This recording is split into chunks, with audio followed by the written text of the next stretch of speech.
This is The Voice of Russia. The program is called Debating Russia, and my name is Dmitry Linnik.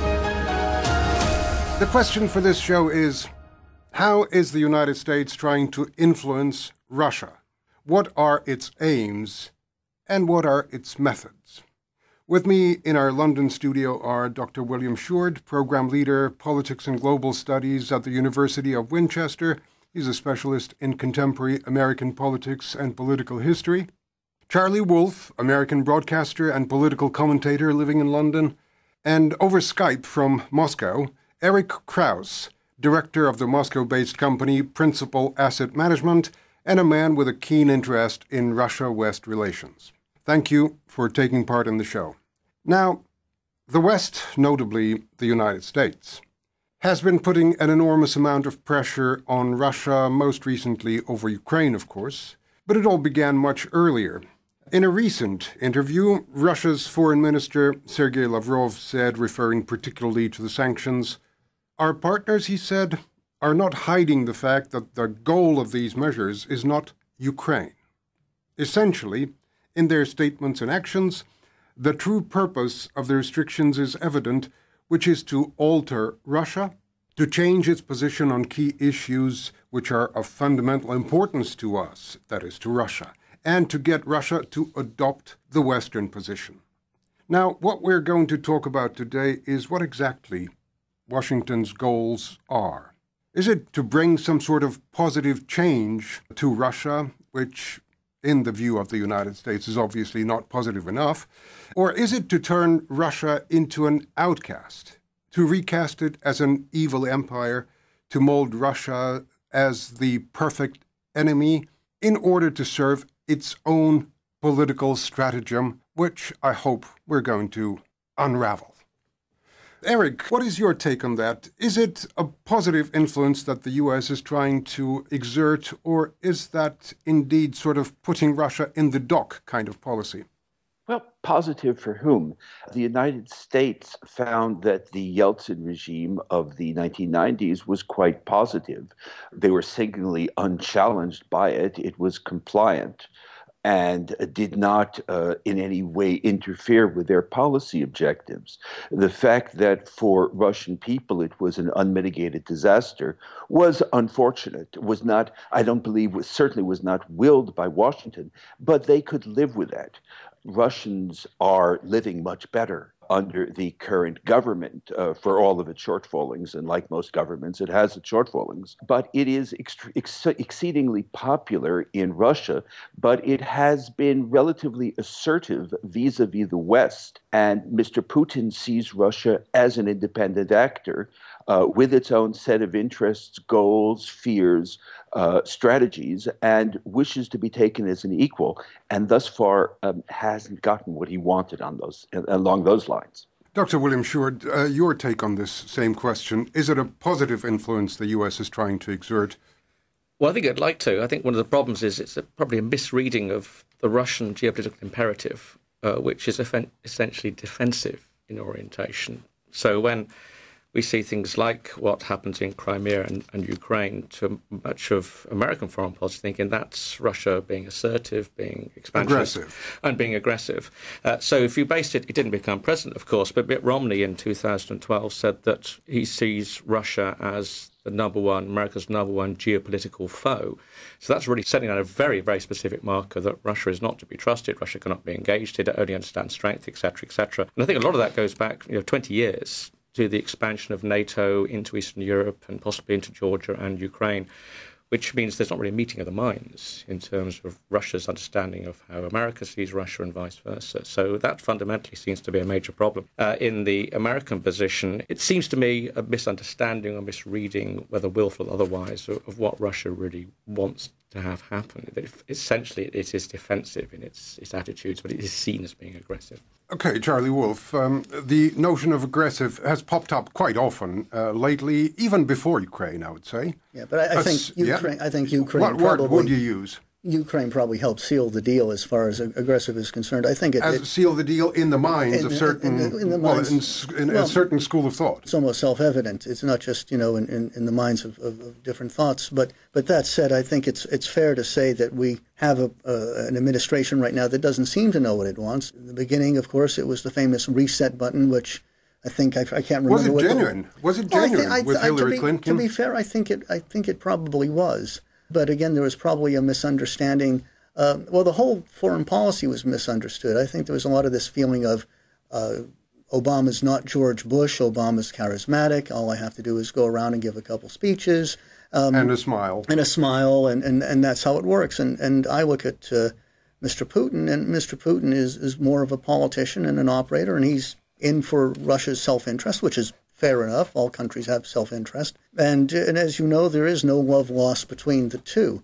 So I see a combination of a slightly confused foreign policy from the United States. Okay. You look at the sanctions, which to me aren't strong enough. But that said, the fact that Mr. Lavrov is complaining means they must be doing something. They're having some sort of an effect. But even then, do you think that's the only reason that Lavrov came back sort of quite strongly on this one? Well, not necessarily the only reason, but I think it's a sign that they're probably having more effect than we thought they would. I'm surprised because I didn't think they were that effective. I would have gone much further. I would have gone maybe for sector-wide sanctions. But that said, they seem to be having some sort of an effect if Mr. Lavrov is voicing concerns. Eric Krauss, watching the developments from inside Russia, how effective these sanctions are, would you say, and how effective, I guess, American influence has been sort of recently, at least? Well, the sanctions have been modestly effective, but not as intended.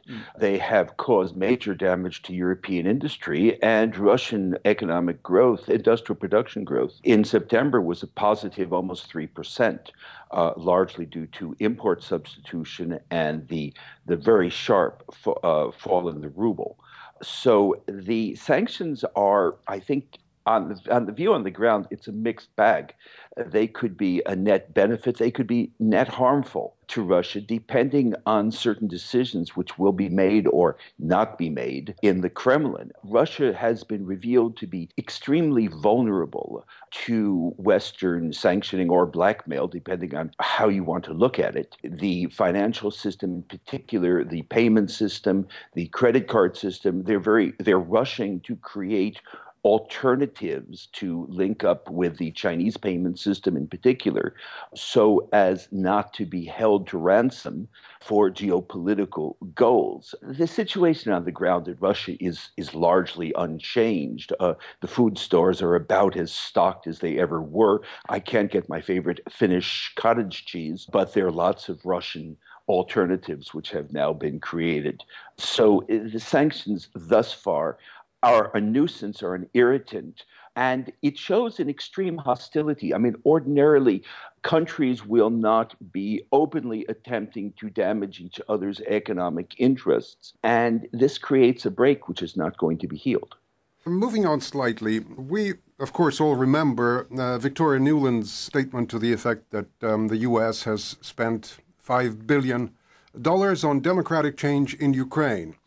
Do we know anything about whether a similar sort of course of action, a similar or perhaps larger sums of money have been channeled into Russia to stimulate some sort of democratic change in the U.S. eyes there? I can't speak to that. I'm not familiar with that. But then again, I think Ukraine is the issue.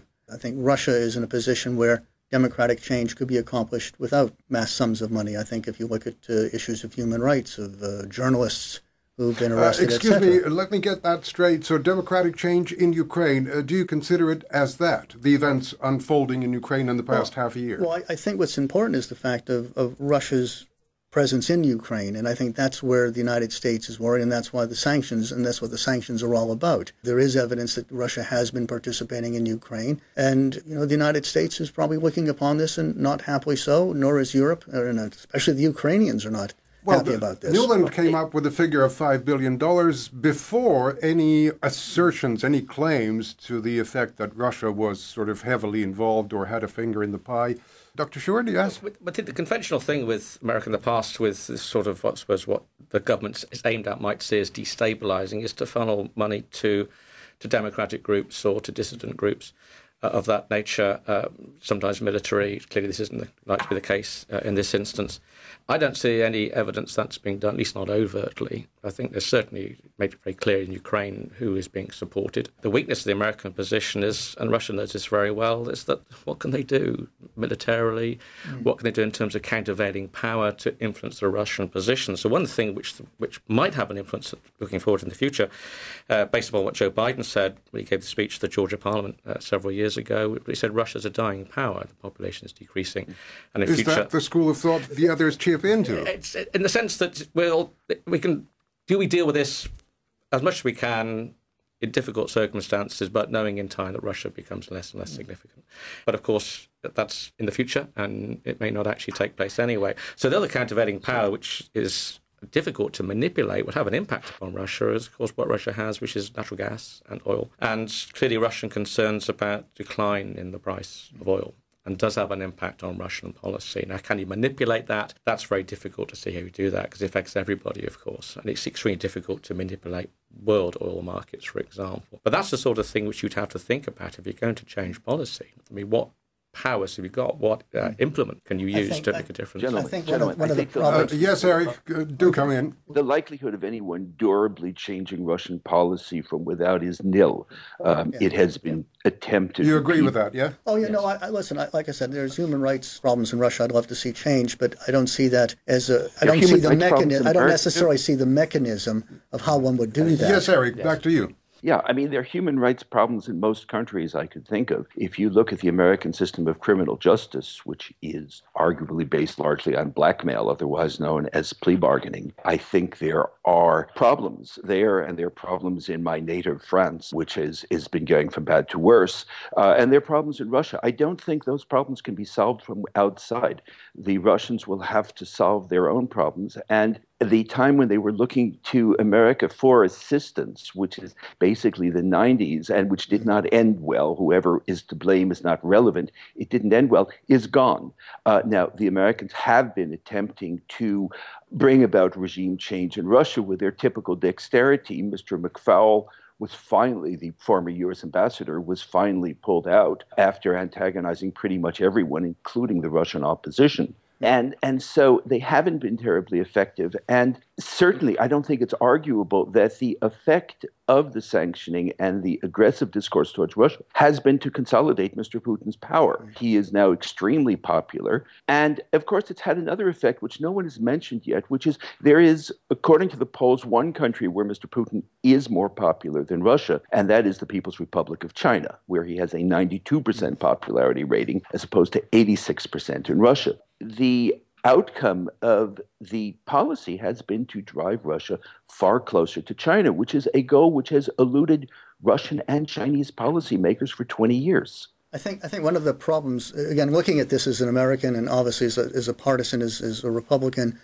with a Democrat, not even so much a Democrat, but with this Democrat in charge, foreign policy has not been his strong suite, to say the least. And, you know, there's an old saying about America's power in the world, and the world becomes a freer place when America is strong, is a general feeling. And when America is weak, is a general belief. And I think if you look during the Reagan administration, I think that would prove that assumption. But we've seen with Mr. Obama in power, and again with a foreign policy that does seem to be all over the place. You look to the Middle East, Syria in particular, you look even to Israel and Palestine, etc. We see where this lack of leadership, you know, again, this is a president who talks about leading from behind, not taking a forward position on the world stage. And again, that doesn't mean you're necessarily putting armies and boots on the ground in every part of the world and starting wars and what have you, but there seems to be a lack of a strength of position, and that allows, understandably, someone like a Mr. Putin to take advantage of that. I think this is where we've got a problem with American foreign policy. It is conflicted. And so you get language like Biden used about, very much in contrast to what George Bush said about Putin. I've looked into his soul and I see someone I can work with. Biden says, I looked into Seoul and I see evil. So if you get that kind of very blatant language, how helpful is that? How much is that, though, done for audiences back in America? Is this just the sort of language that you kind of gloss over because you sort of think, well, that's part of the game we're all playing? But also at the same time as that kind of very idealistic language, these are regimes which we don't like. We want to at least see some change. We want to see some influence there. At the same time, you've got Obama's foreign policy effectively being, at the moment, trying to not do stupid stuff, as he said. So if you're going to do stupid which stuff... is not asking much. Which is not asking much. But so it appears quite insurmountable, isn't it? Indeed. So I think that's really a problem. Is the policy fundamentally realistic? Or is it looking towards what Americans expect out of their foreign policy? This is the kind of idealistic language, rather than the language of pragmatism or the language of, perhaps Europeans might say, cynicism, seeing things as they actually are. It doesn't really play that well to American audiences, not always engaged in foreign policy, who expects there to be values behind their foreign policy. Gentlemen, I think I would like to take exception with the notion that when America is strong, the world is free. I mean, as a general proposition, if I were Vietnamese or Lao or Cambodian or Iraqi or Afghani or Guatemalan or Iraqi, I might feel differently. The situation of having a single global hegemon is, I think, in theory, relatively dangerous because countries, and I'm not asserting the U.S. is uniquely evil by any stretch of the imagination, but countries in general will act in what they perceive as their own self-interests. And those self-interests may not be those of countries which fall under their sway. You're listening to The Voice of Russia. The program is called Debating Russia. My name is Dmitry Linnik, and with me in the studio are Dr. William Sheward, a specialist in contemporary American politics and political history at the University of Winchester, Charlie Wolf, American broadcaster and political commentator in London, and over Skype from Moscow, Eric Kraus, director of the Moscow-based company Principal Asset Management. Eric, you brought up the issue of influence on public opinion. In that connection, there's in Henry Kissinger's new book called World Order, he stipulates that any system of world order to be sustainable must be accepted not only by leaders, but also by citizens. Is there evidence that this is happening in Russia, to start? Well, certainly the current U.S. policy is not popular in Russia. There is a natural rally around the flag impulse, which you're going to have in any country. And I would say the Western influence is declining. What we're seeing now is a slow but substantial increase in the perceptions that China is the rising power and that we had best look eastward, not, of course, only to China, but to Korea, to Vietnam, where I'm working at present, Singapore, Hong Kong, etc. So what you have in Russia is a split. You have a small liberal intelligentsia, which was heavily beholden to Washington. Some of it very much remains so. Some of it is now feeling sort of orphaned. You saw Mr. Navalny said that if he came to power... That's sort of one of the main Russian opposition leaders, Alexei Navalny. Yes, he is, and he has been very close. He was funded by NED, National Endowment for Democracy. He was very close to Washington. Well, he just came out and said that if he came to power, which of course he won't, Crimea would remain Russian. So they are now feeling, I would say, more conflicted. And then you have the immense mass of the Russian populace, which is somehow relatively patriotic, which believes in Russian values, whatever they may be, and some of which looks back to the old days of the Soviet Union as a period of stability, of tranquility, of predictability. So I would not say that anyone has won any PR battles on the ground in Moscow. Dr. William Sheward, in Europe, is there a split in public opinion vis-a-vis the whole sort of relationship with Russia? I'm not sure I can speak about Europe, but certainly in terms of the United States, public opinion on foreign policy is very much like the sort of squirrel going after the next nut, really. It goes from one thing to the next very, very quickly, and at the moment it's all ISIS all the time. Back in the summer, of course, it was all about Ukraine. So that makes it very difficult to focus public opinion, which is really unfocused at the best of times on foreign policy, unless there's a clear US interest involved. So at the moment, we're going through one of those moments. We've got sort of, I think, a trough there for an awareness of what's going on. Of course, ever since the summer, the events in Ukraine have continued, but they haven't continued as far as an American public is concerned, whose attention has been shifted somewhere else, which it makes it very difficult for any president to focus things back to what would be seen to be important. It's like sort of juggling sort of several plates at the same time, and unfortunately, several of those plates tend to crash. Well, we've heard a few times. Can I just follow up on okay, yeah, sure. One of the problems, again, also is, and I feel very strange sitting here on the Voice of Russia excoriating my own president, even though he's of another party, so I hope they'll forgive me.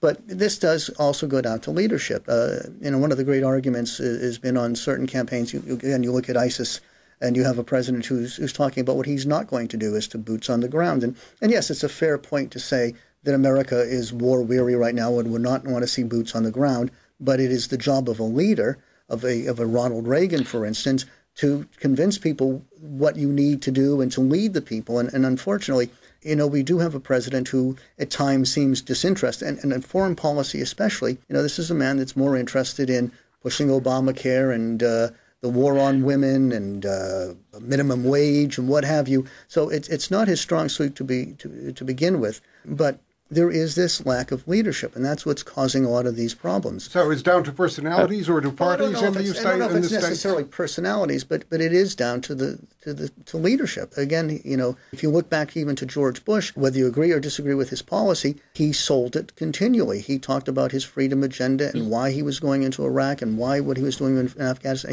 He owned it. This is the point. Okay. The Pied Piper was a great leader. He was followed by droves off a cliff edge. Leadership is a wonderful thing if you're leading in the right direction. Mr. Bush created ISIS. They basically destabilized the, in some ways, disagreeable regimes, but secular regimes of Syria, of Iraq, of Libya. And now what you're getting is a power vacuum into which the worst forces are flowing in. Now, I'm afraid they've done very much the same thing in Ukraine. You basically have got a government of oligarchs backed by a small but militant faction of fascists. And I'm using the term advisedly, and I don't think they'd object to my use of that term, which has just been shown in the pages of the New York Times to be using cluster munitions against its own people. This may be a failure of leadership, but I think it's more a failure of diplomacy and of direction. Maybe of just a general direction, of general sort of ideals that you pursue. I mean, if as a result of your actions, regimes don't get more democratic, but do get vile and merciless and whatnot, then what is the point of your leadership? I think one of the problems here is that the world has changed so fundamentally since, Charlie mentioned, going back to Ronald Reagan.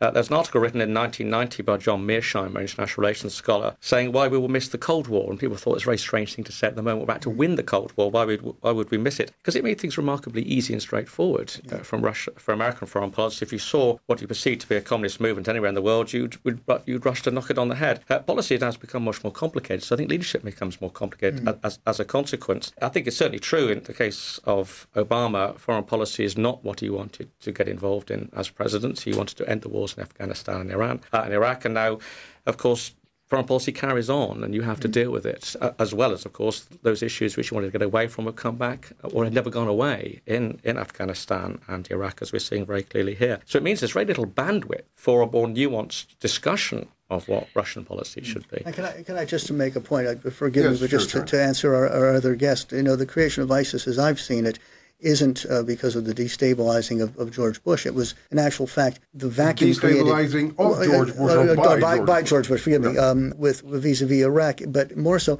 that was essentially stabilized when Mr. Obama came to power. Obama himself admitted to this. What has brought around ISIS and a lot of the problems, again, has been this sign of weakness. And specifically, as far as Iraq is concerned, we should have had a status of forces agreement. After, again, agree or disagree with Iraq, after spending that amount of money and treasure and what have you, you want to protect what you've gained. And unfortunately, pulling all troops out and trying to lead by ideology is what allowed ISIS to grow. So you sorry, Eric. So you, Charlie, do not doubt the principle of American leadership. You just question the quality of that leadership. Do we agree with that? I think that America has a very important place in the world, and it has been founded on being a beacon of liberty, if you allow me to flag wave just for a moment. And and it's more than flag waving. It is a serious concept. We don't always get it right. But again, I think that there needs to be leadership in the world because it otherwise creates vacuums, and bad actors will fill vacuums. Okay. I think ISIS is Eric, an example of that. How do you read that? It would seem to me that further down the line we get, the less enamored Russia is with that prospect or that practice, U.S. leadership, global dominance, if you will. Of course. I mean, any country which becomes the global hegemon concentrates the fire of everyone else. It is not a stable situation. We are moving towards a multipolar world, whether this pleases Washington or not. And they're becoming very irritable when they see their power flaunted. Certainly the situation with Georgia, South Ossetia, and Abkhazia. Now, we're talking about 2008. Clearly now part of Russia and is not going back, is creating irritation. Now, what I think is interesting is this discussion. We have discussed American policy. I thought it was Western policy. And the West used to be comprised of many actors. As I said, I'm a French national, and I'm pretty distressed by the quality of governance in my own country right now. I can assure our American guests that they have nothing to envy us with the quality of Mr. Hollande. The problem is that you've had European diplomacy has been hijacked. And whereas a few years ago, the Europeans did tend to look out for their own interests, they've now been frog-marched into this impossible position where there is no solution. The amount of money it is going to take to rescue Ukraine is enormous. And the Americans gave them a very kind $52 million. Well, what they need is something, a few $100 billion. Yeah. Where is that money going to come from? I want to turn our conversation in a slightly sort of different direction, perhaps. President Obama recently described Russia memorably as a regional power, which was certainly meant as a snub. There's been for a long time talk from Western politicians and commentators aimed at downgrading Russia's status, to expel it from the G8, to expel it, well, there was talk about expelling it from the G20. Certainly, there's been talk about expelling Russia from the UN Security Council. I mean, it's not a great power. Let's get rid of it. So all that started long before Ukraine, of course. Certainly in 91, when the Soviet Union collapsed and Russia was left sort of on the ruins. Now, what we're hearing from Hillary Clinton now is pretty much the same tune. Yet on every major issue that the West, the world, dominated by the U.S. confronts, Russia is somehow, it has to be brought in, be it, the wider Middle East, Syria most prominently recently, Iran definitely, now Ukraine. There's no resolving the Ukraine situation without constructively engaging Russia. Do we agree on that? I think one thing you have to take note of, at least as far as the United States and as far as Hillary Clinton is concerned, remember we have an election coming up in 2 years' time. So is that for a domestic audience, you're saying? Well, I think to an extent. Obviously, Hillary Clinton is now in a modus operandi of being the non-Obama, of separating herself from Obama and that administration. And burning the bridges, yes. And burning, well, not so much burning the bridges, but I think Mr. Obama's competence, his competence levels are very low right now. And even in the midterm elections, which are happening soon, it'll be interesting to see. There's a lot of Democrats that are trying to stay clear of Mr. Obama for the moment. So one has to look at rhetoric, whether it's from Hillary Clinton or from Mr. Lavrov. I think, going back to the speech we were referencing earlier, this was on Russia's NTV channel, and I think that, again, was probably more towards a domestic audience than anything else. Yes, Dr. Sheward. The reference to that concept as Russia as a regional power, I mean, clearly it's not a superpower. We're not back during the Cold War days. Russia doesn't have that international presence and the sense of the language of being an existential threat. It still, of course, is a nuclear power, so it's serious from that perspective. But it has to be, I think, as you pointed out, it has to be taken seriously because it is involved in areas where America has concerns. Even with things like Afghanistan and supply lines into Afghanistan rather than going through Pakistan, which is much more problematic. So America knows in many ways to solve these problems, you have to use Russia. The problem is in domestic politics. To use Russia. Is that your choice of the word? Use may be the wrong sort of impression, or at least to involve Russia. That it's not manipulative in that sense. I think it's just realistic. But that's in the nature of diplomacy. It's hard for domestic audiences, I think, to then, if you've been told that Putin is evil, as Biden said, if you've been told all these things in the past about the nature of Russian society, how alien it is to American society, then say, actually, we're working with these people after all. There was a good article in the Guardian yesterday by John Gray talking about the nature of evil and should we work with evil when it's necessary. That seems a very sort of cynical view, rather like in World War II when you had to work with Stalin against Hitler because he was worse than Hitler. So is that the Guardian writer is suggesting that Russia is evil, and we all agree on that? No, he's making the point, the problem of using those binary terms and misunderstanding those binary terms, but it's something which, if you're presenting it to a public, it's very easy to understand on those terms. And American foreign policy is used...